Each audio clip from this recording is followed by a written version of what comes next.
Yo voy a hablar de un tema que es el de las aplicaciones de la realidad virtual en evaluación y en tratamientos en el campo de la salud mental. Y antes quería explicar cuál es el motivo que inicialmente nos llevó a introducirnos en este campo. Nosotros empezamos buscando la utilidad de este tipo de aplicaciones con un interés experimental, no directamente vinculado con la evaluación y el tratamiento, aunque posteriormente la mayor parte del trabajo que hemos venido realizando tiene que ver con aplicaciones en evaluación y tratamiento, pero el interés inicial era un interés experimental, que venía dado por las características que podéis ver en la pantalla que tiene la utilización de este tipo de tecnología. La posibilidad que nos da de alcanzar elevados niveles de validez interna y de validez externa al realizar cualquier experimento, cualquier evaluación o cualquier aplicación también en tratamiento posteriormente.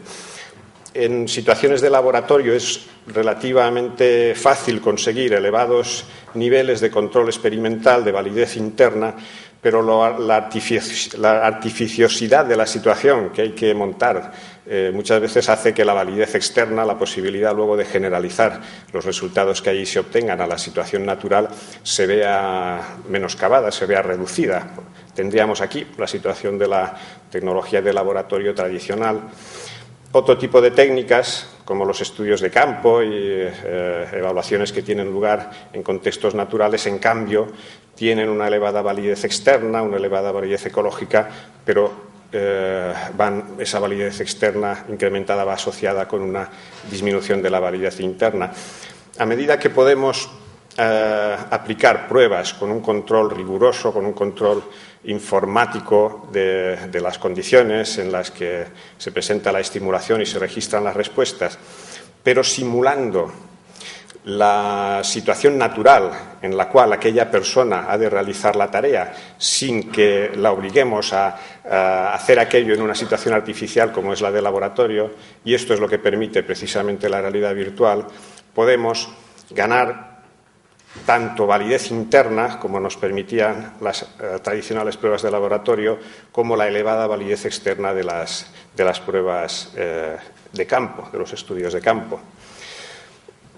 La tecnología de la realidad virtual se ha venido desarrollando por diferentes vías y no es algo reciente. En realidad, tecnologías que han dado lugar a los instrumentos, a los dispositivos que actualmente se utilizan, pues tienen un origen muy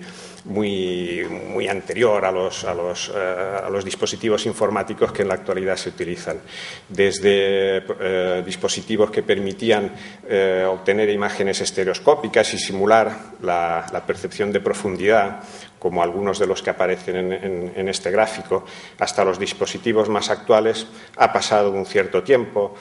Bien es cierto que este tipo de tecnologías que estaban encaminadas más a la presentación de información únicamente, no pueden considerarse con la definición actual como tecnología de realidad virtual, tendrían más que ver con tecnologías como el cine o la televisión. ¿Cuál es la diferencia, pues, entre aquellas tecnologías que hemos visto en la transparencia anterior y lo que hoy llamamos realidad virtual?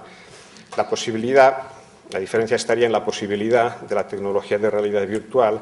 no solo de presentar información de forma muy inmersiva, situando al sujeto, al paciente, en un contexto en el cual nosotros presentemos la información que queramos que sea percibida y que le hagamos sentir donde queramos que esté en aquel momento y no donde realmente se encuentra, que es el laboratorio o la consulta, sino también la posibilidad de obtener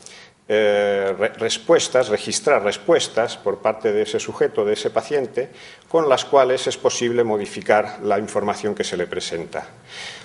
En un espectáculo cinematográfico, cuando alguien está en un cine observando una película, puede estar en una situación muy inmersiva,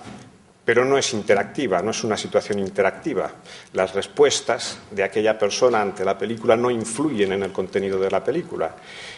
La diferencia con la realidad virtual sería precisamente esta. Mediante el registro de determinadas respuestas por parte del sujeto, del usuario, respuestas que pueden ser motoras,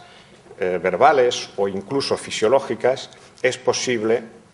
modificar la presentación de la información que se le hace en tiempo real, de manera que el usuario puede navegar por el entorno, puede moverse, puede interactuar con los objetos, modificando así el comportamiento del entorno en el cual se encuentra inmerso en aquel momento. Las aplicaciones de esta tecnología han sido muy diversas y en medicina probablemente ha sido uno de los campos donde más aplicaciones ha habido hasta el momento. Pero no es el único y probablemente la mayor parte de nosotros pues la asociaríamos con otro tipo de aplicaciones. Aplicaciones que tienen que ver con el diseño, la construcción de objetos, la representación de la forma, de las propiedades de los objetos antes de ponerse a trabajarlos materialmente, la realización de presentaciones de productos antes de que sean realizados, con objetivos de marketing, el entrenamiento en el manejo de instrumentos complicados, de plantas industriales, de la conducción de determinados equipos, el pilotaje de aviones, por ejemplo, ha sido un área donde se ha utilizado muchísimo últimamente, la visualización de datos, la arquitectura y, por supuesto, el entretenimiento. El entretenimiento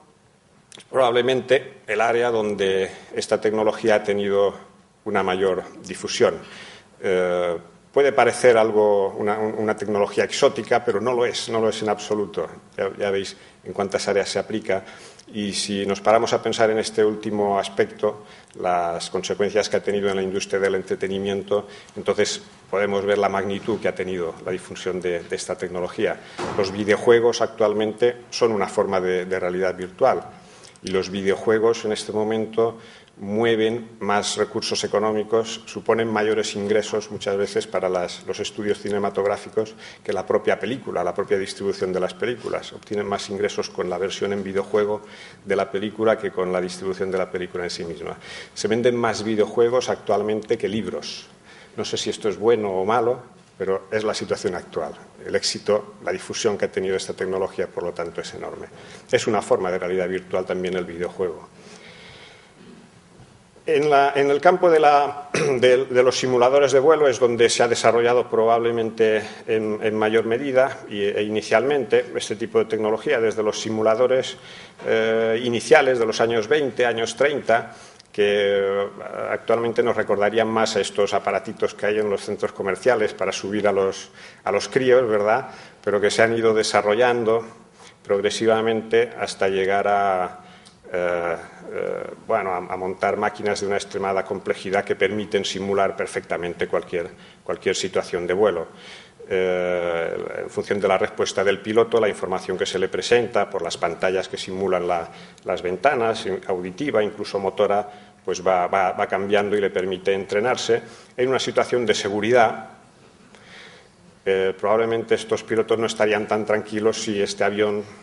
no fuera un avión virtual, ¿no? Se estuviera acercando realmente.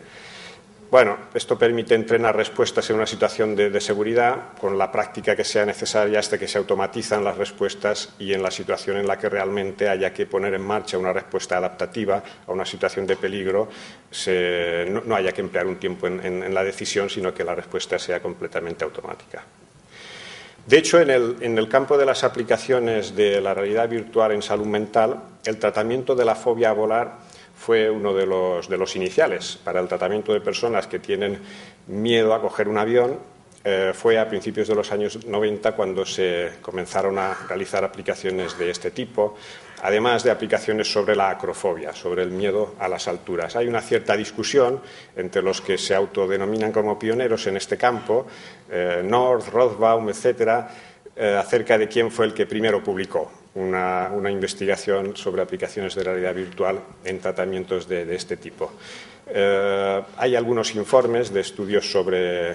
la aplicación en fobia a volar, pero el primer artículo que se publicó realmente con un estudio de eficacia de tratamiento fue un artículo sobre la acrofobia, que es el que podéis ver en la transparencia. En todo caso, en el tratamiento de la fobia a volar fue donde se vio inicialmente que esto podía tener una aplicación inmediata. Probablemente por asociación con los simuladores de vuelo y demás, pero si nos paramos a pensar un poco en cuáles son las características del tratamiento